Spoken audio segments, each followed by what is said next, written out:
Jadi ikhwani fiddin, azakumullah, ini masalah tauhid, masalah asas yang kita harus betul-betul memperhatikan tentang tauhid ini. Harus dakwakan. Kalau sembunyikan, kita nggak jelaskan, kapan mau dijelaskan? Orang sering menunda, nanti dulu, nanti aja, belum waktunya. Tauhid yang dijelaskan oleh para anbiya wa rasul itu pertama kali mereka dakwah. Karena tauhid sesuai dengan apa?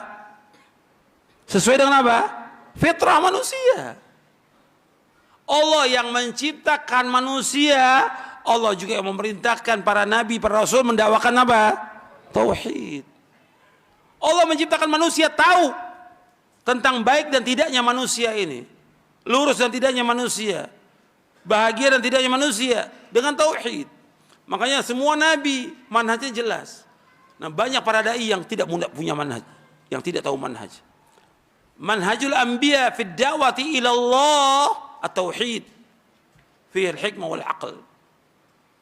Manhajul anbiya fi da'wati ila Allah tauhid fi al-hikmah wal aql. Manhajnya para nabi dan para rasul semuanya sama, memulai dakwahnya dengan tauhid.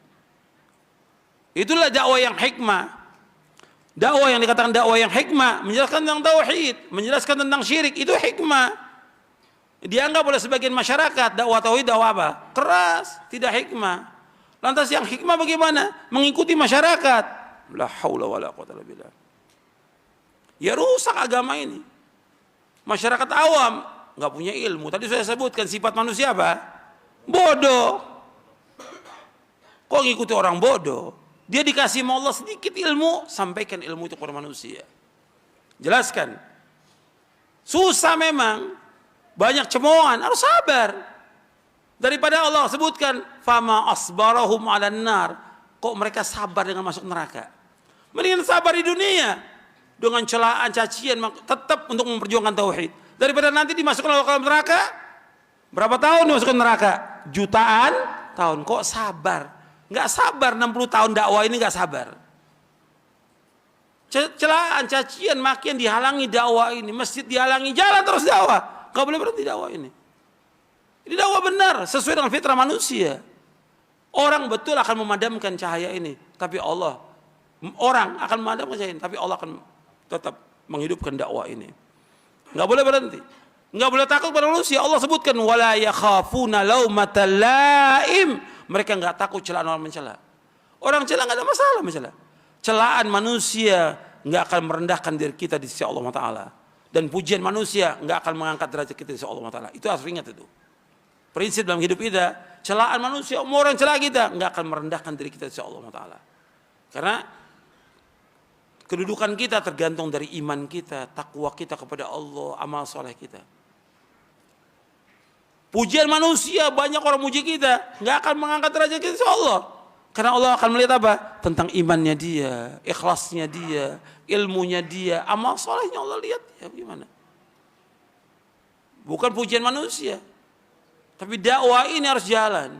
Makanya antum lihat, para nabi dan para rasul dipuji atau dicela oleh umatnya? Dicela. Kita nggak mengharapkan celaan manusia. Tapi kita tetap wajib mendakwakan dakwah ini. Kita ingin cari redhonya siapa? Allah, bukan redhonya manusia. Nabi Muhammad SAW ketika Nabi belum mendakwakan dakwah tauhid, dipuji nggak Nabi? Dipuji, disanjung. Tapi ketika Nabi mendakwakan dakwah tauhid, dicela Nabi, dihina, diejek, dilecehkan, dilempari dengan batu, sahabatnya disiksa, sampai ada di antara mereka yang dibunuh. Kenapa? Tauhid. Bukan mempertahankan segala macam, bukan. Bukan mempertahankan partai, bukan. Bukan mempertahankan ormas, bukan. Bukan mempertahankan suku, bukan. Tapi mempertahankan dakwah yang hak ini. Untuk membela agama ini. Sampai mereka apa? Disiksa oleh orang-orang kafir. Nggak ada yang lain. Mereka bukan mencari dunia, yang mereka cari akhirat. Maka antum lihat, orang yang didakwakan Nabi pertama kali tentang tauhid, kuat imannya. Antum lihat pertama kali, ada orang yang dia masuk Islam, apa gimana? Enggak seperti sekarang orang puluhan tahun Islam tapi takut dalam mendakwakan dakwah tauhid. Ini ada orang yang baru masuk Islam, Sudah ikut jihad. Sampai kata, ya Rasulullah, saya ini masuk Islam dulu atau jihad? Masuk Islam dulu. Kemudian masuk Islam, jihad ya. Bersama Nabi SAW. Jihad, kemudian ditaklukkan satu benteng dari orang-orang Yahudi. Kemudian dibagi dia. Dibagi apa? Ghanimah. Ketika dia terima ghanimah, bukan ini yang saya harapkan. Ini orang pertama kali baru masuk Islam. Bukan ini yang saya harapkan. Yang saya harapkan, saya dipanah di sini, kemudian saya syahid, saya masuk surga. Tahu tujuan hidupnya itu, baru masuk Islam. Orang Islam yang sekian lama nggak tahu tujuan hidupnya kemana. Orang Islam harus tahu bahwa tujuan hidupnya jannah, surga yang dia tuju. Makanya dia terus maju lagi, kata Nabi, mudah-mudahan benar apa yang dia ucapkan. Maju lagi ke medan perang, betul, terpanah di sini, syahid. Aku akan jadi saksi di hari kiamat, kata Nabi SAW. Dia beramal sedikit, tapi paham dia tentang tauhid. Tahan. Yang mendorong dia untuk mati syahid, iman dia kepada Allah Taala. Dan iman dia bahwa sesudah dunia ini ada yaumul akhir, ada sorga, ada neraka. Yang diharapkan sorga.